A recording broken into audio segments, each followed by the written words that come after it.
Bien, bonjour à tous, merci de regarder cette vidéo. Alors nous allons faire une vidéo sur la thématique de recherche de panne. Voilà, donc recherche de panne. Alors, donc nous allons faire une thématique, nous allons regarder la thématique recherche de panne, hein. Elle s'adresse donc à tous ceux qui sont des techniciens en maintenance. Voilà, donc tous les agents de maintenance. Voilà, donc nous allons faire nous allons regarder cette thématique là. Donc il y aura pour but de vous apporter, si vous voulez, quelques rudiments comme ça, quelques techniques pour voir comment est-ce qu'on fait dans un système industriel pour faire une recherche de panne.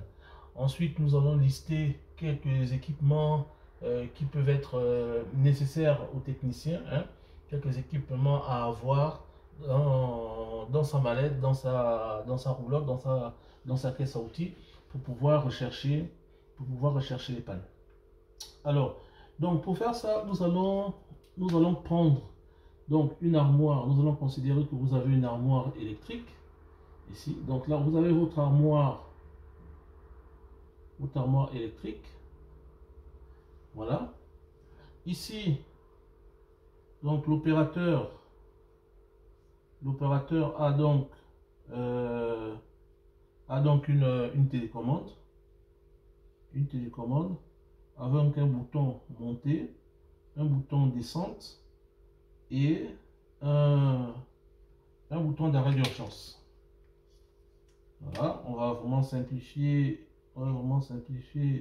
l'opération. Là, c'est arrêt d'urgence. Voilà, donc là c'est la télécommande donc de l'opérateur. Cette télécommande est reliée à l'armoire électrique. Ok, et l'armoire électrique, on va dire, elle est reliée, ok, à un moteur. Voilà, relié à un moteur qui lui est relié à un palan. Voilà, on va dire relié à un palan avec un crochet ici. Voilà, donc vous avez votre moteur, hein, quand je vais appeler par exemple moteur M.22. Voilà, donc ça c'est le moteur M.22.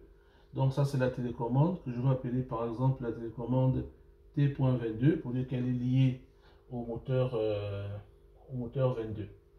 Voilà, donc on aura donc la descente et la montée. Donc vous pouvez comprendre déjà qu'on a deux sens de marche, hein. Donc on aura un contacteur, on aura donc d'abord un disjoncteur moteur que je vais appeler Q22.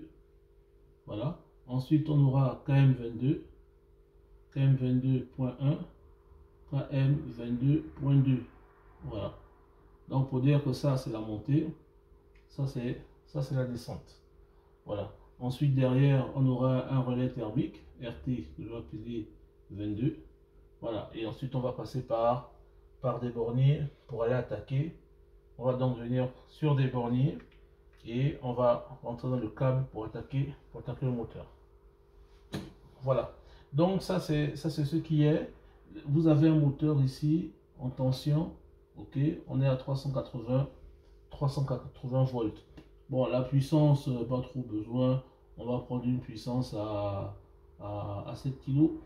Voilà, on va prendre une puissance à 7 kg. Voilà, on va considérer ça comme ça. Voilà, donc vous avez un système comme ça. Vous avez l'opérateur, vous avez supposons ici vous avez une structure, ok, vous avez une structure métallique, ok, vous avez une structure métallique et les opérateurs doivent venir attacher un big bag, ok, un big bag, ça peut être un big bag de sel par exemple d'une tonne. Voilà, ils vont donc venir, il y a des oreilles, ils vont donc venir attacher le big bag sur le crochet et venir le déposer ici. Donc on le monte, ok, on le monte, on fait coulisser manuellement le big bag, on positionne le big bag et on descend le crochet sur, vous voyez, sur cette partie là, donc sur cette structure, ok. Et ensuite on ouvre une vanne et progressivement on soutire le sel ou le sucre en fonction de ce dont on a besoin pour le process, en fonction de la qualité des produits. Voilà. Donc les opérateurs peuvent faire monter ou descendre, ok, peuvent faire monter ou peuvent faire descendre le palan. Et il y a un bouton d'arrêt d'urgence si d'aventure on a un problème. Alors donc vous êtes appelé, hein, vous êtes appelé à, voilà, vous êtes en pause de journée par exemple, vous êtes appelé à 9h, à 9h11. Voilà, on vous dit le palan.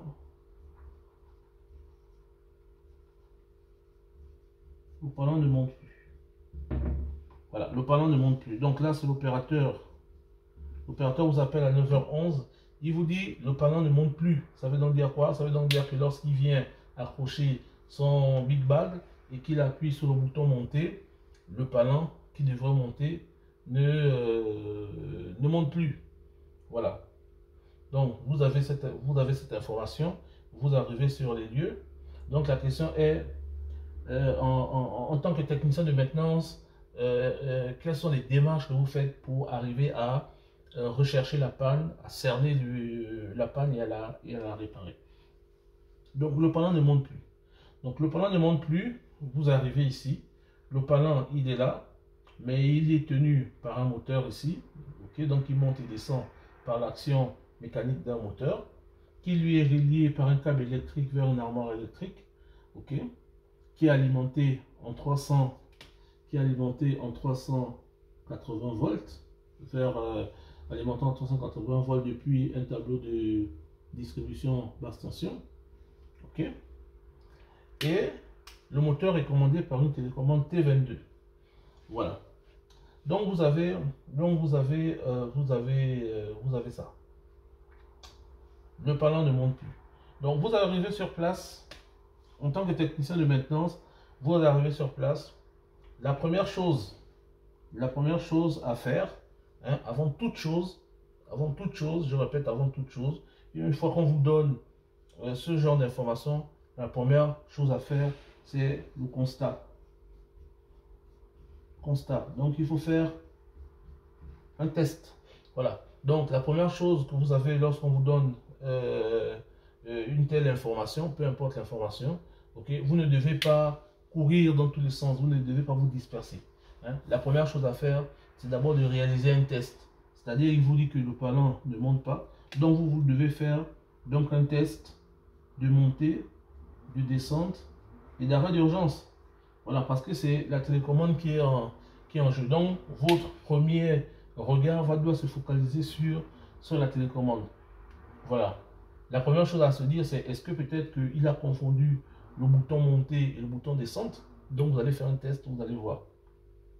Vous allez faire le test de montée et vous allez constater effectivement que le moteur voilà, le palan ne monte pas. S'il ne monte pas, ça veut dire que le moteur ne tourne pas certainement. Voilà, donc il ne monte pas. Vous faites descendre. Ben, le palan aussi ne bouge pas puisqu'il est arrivé, à sa fin de course, donc il ne descend plus. Ok. Vous testez l'arrêt d'urgence parce que le deuxième point, la deuxième chose à faire, c'est de tester donc effectivement l'arrêt d'urgence, parce que si ça se trouve, c'est l'arrêt d'urgence qui est activé et donc l'opérateur peut-être il ne sait pas, donc vous devez tester l'arrêt d'urgence. À ce stade-ci, il n'y a pas de démontage à faire. On est démonté, on doit d'abord constater. Hein? On fait d'abord tout ce qui est possible, tous les constats possibles, toutes les recherches visuelles possibles, okay? Avant d'engager des activités ou des opérations un peu plus poussées. Donc on va d'abord faire constat visuel, on va faire un test, okay? Marche, montée, descente. On va faire un test d'arrêt d'urgence pour être sûr. Donc on va enclencher l'arrêt d'urgence, on va le remonter pour être sûr que ce n'est pas ça qui est en cause. Ok. Donc une fois qu'on aura testé le bouton marche, on aura testé le bouton descente, on aura testé le bouton arrêt d'urgence et que rien ne se passe, on va se dire ben, peut-être que c'est au niveau de mon armoire. Peut-être que j'ai quelque chose de disjoncté dans l'armoire. Donc la troisième chose, vous allez aller au niveau de l'armoire l'armoire électrique. Voilà. Si c'est armoire ou coffret électrique, si c'est une armoire électrique ou un coffret électrique indépendant, la première chose, vous allez donc aller au niveau de l'armoire et vous allez regarder hein, le voyant blanc de mise sous tension. Donc vous allez au niveau de l'armoire et vous allez observer le voyant blanc de mise sous tension pour être sûr déjà que au niveau de votre armoire, vous avez de l'énergie, vous avez donc du courant électrique. Voilà. Après, peut-être que le voyant peut être HS, mais déjà, s'il fonctionne, hein, vous devez vous assurer que tous les voyants électriques sont fonctionnels. Et s'il est allumé, ça veut donc dire qu'effectivement, c'est alimenté, mais peut-être que au niveau de votre Q22, il ne marche pas. Donc, vous allez au niveau de l'armoire électrique, il faut regarder le bouton, le voyant mis sous tension. Ensuite, en 4, vous ouvrez l'armoire électrique et vous contrôlez Q22. Voilà, vous allez contrôler Q22, vous assurez qu'il n'est pas disjoncté. Ok, donc vous allez vous assurer qu'il n'est pas disjoncté. Voilà, si Q22 n'est pas disjoncté, comme on est sur la montée, on avait un problème sur la montée, donc la montée c'est le contacteur KM22.1, donc vous allez tester KM22.1. Pour tester KM22.1, c'est un contacteur de puissance, hein, il vous suffira donc avec une bobine, il vous suffira donc de prendre un tournevis, un petit tournevis plat et enfoncer la gâchette et puis voir donc si en enfonçant bien entendu, hein, vous demandez à l'opérateur de se mettre proche du Big Bag et vous allez donner des petites impulsions. Voilà, vous allez donner des petites impulsions sur la montée. Bien entendu, avant de le faire, vous vous assurez que votre arrêt d'urgence n'est pas enclenché. L'opérateur, il se place devant, bien entendu, s'il a un téléphone, une radio pour vous appeler, c'est l'idéal.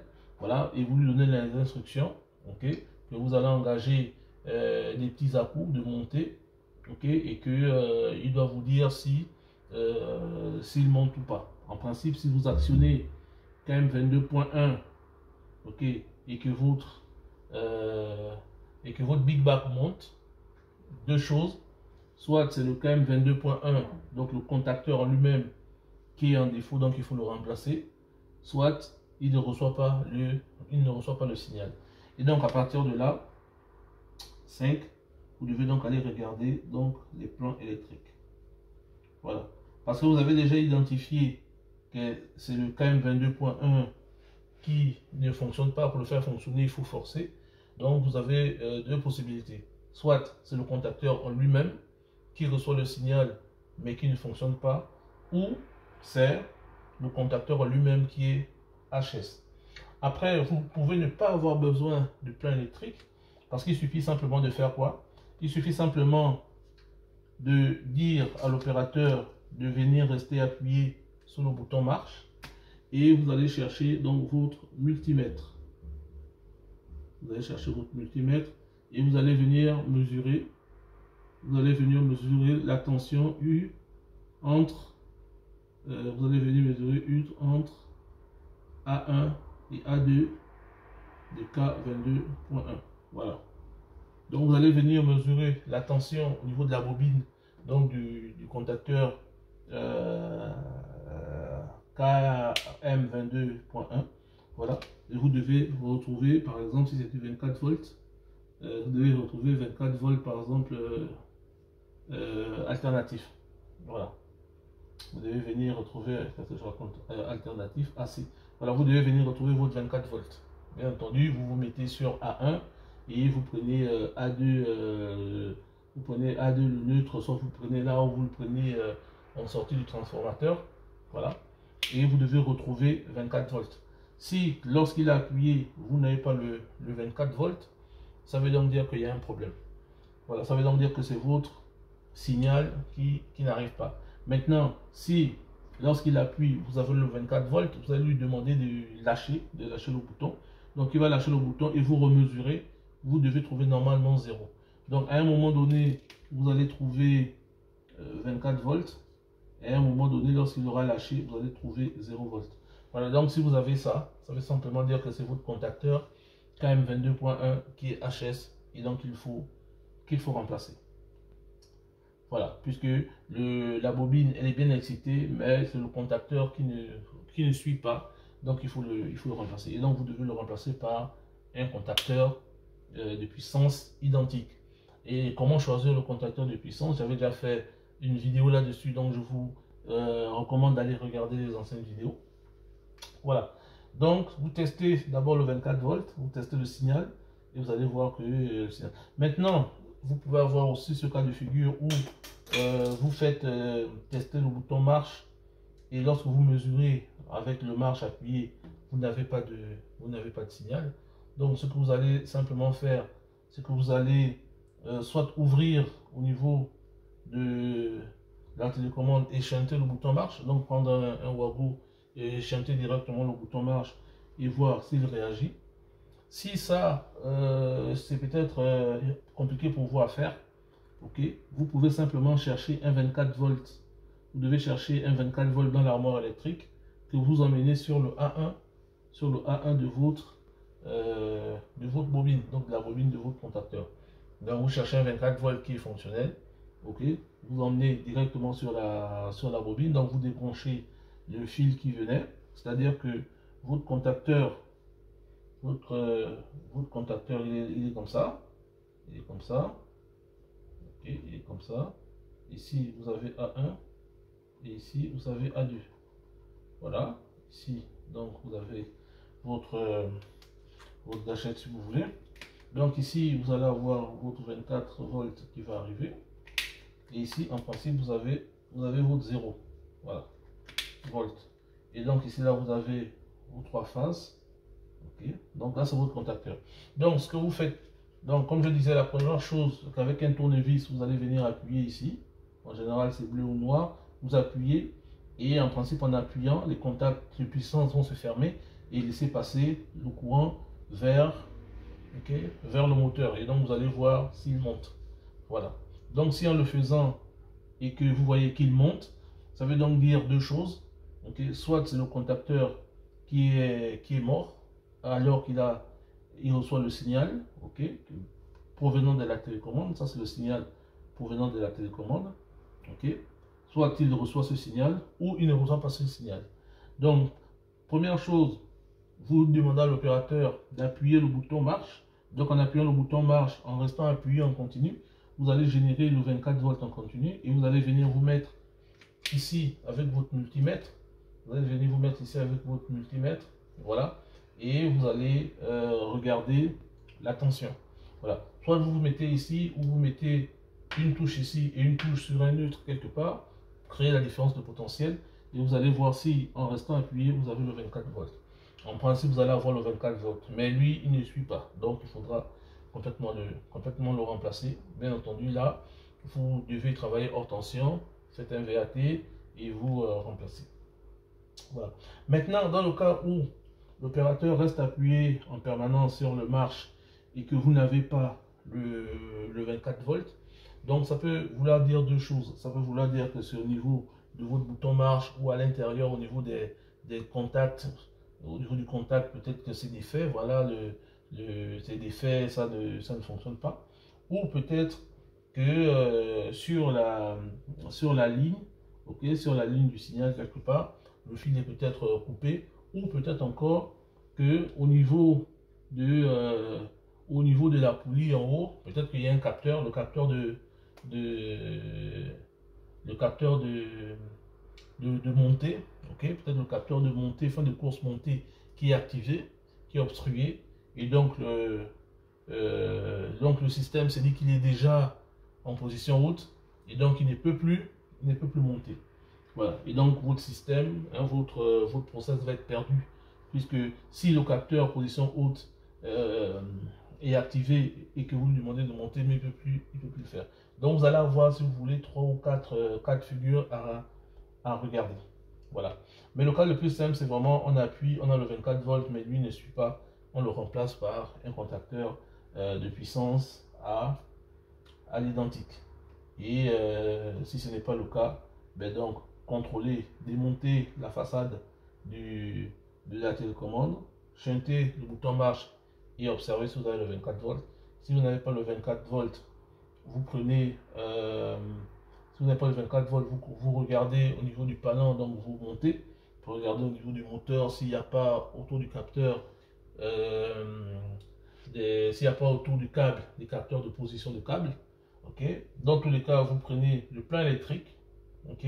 Dans tous les cas, vous prenez le plein électrique et vous regardez sur la ligne de commande de KM22.1 tous les éléments de commande et vous allez contrôler tous ces éléments de commande là. Donc voilà. Et en principe, lorsque vous allez faire ça, ça va marcher. Après, on n'a pas regardé si c'est le moteur qui est HS, mais souvent pour des petites bricoles comme ça, des petites opérations comme ça, souvent le moteur il est bon. Souvent le moteur il est bon. Il faut se dire, hein, que un moteur, sauf s'il fonctionne H24, dans des conditions quasiment extrêmes, hein, des conditions extrêmes d'humidité, poussiéreux, de froid, oui, là vous pouvez dire que votre moteur il peut claquer. Voilà. Mais si c'est un moteur qui est bien entretenu, qui est toujours propre, on fait des préventifs dessus, on n'a rien noté d'anormal. Voilà, donc vous pouvez garder le moteur vraiment pour la fin, surtout s'il est en hauteur, ok, parce que peut-être il va vous falloir un échafaudage. Et donc, il va vous falloir faire venir des sous-traitants et autres. Voilà. Donc, vous gardez le moteur pour la fin. Vous gardez l'hypothèse du moteur HS pour la fin. Et vous regardez d'abord tous les autres qui sont à votre portée. Voilà. Notamment le contacteur qui est HS, le capteur, position du câble monté, fin de course montée qui est HS, peut-être le contact normalement ouvert du bouton marche qui est HS, donc à tester avec un Wagyu en chantant, tester les continuités de tous les câbles, se mettre hors tension, voilà, mettre complètement hors tension en coupant en Q22 et en faisant bien entendu le VAT pour être sûr qu'il n'y a pas de courant quelque part. Voilà, donc une fois que vous aurez fait tous les tests, à partir de là, si ça perdure, vous pourrez incriminer, ok, soulever l'hypothèse du moteur. Mais avant de soulever l'hypothèse du moteur, hein, voilà la démarche que vous pouvez suivre. Voilà, donc c'est ce que moi j'avais pour vous aujourd'hui. J'espère que cette petite démonstration de recherche de panne vous sera bénéfique. Vous pouvez la faire pour toute chose, hein, c'est vraiment ça le principe. Hein. En recherche de panne, on doit d'abord aller constater. Hein. On ne va pas se jeter dans le bain comme ça parce qu'on a eu une information. On a eu une information, on va d'abord vérifier l'information. Il faut vérifier, il faut constater par soi-même. Voilà, il faut que vous vous mettez dans les mêmes conditions d'opération pour être sûr qu'effectivement la machine ne fonctionne pas. Car peut-être c'est une fausse information que vous avez reçue, ou peut-être que l'opérateur s'est trompé de bouton. Peut-être qu'il avait appuyé le bouton descente alors qu'il voulait appuyer le bouton monter.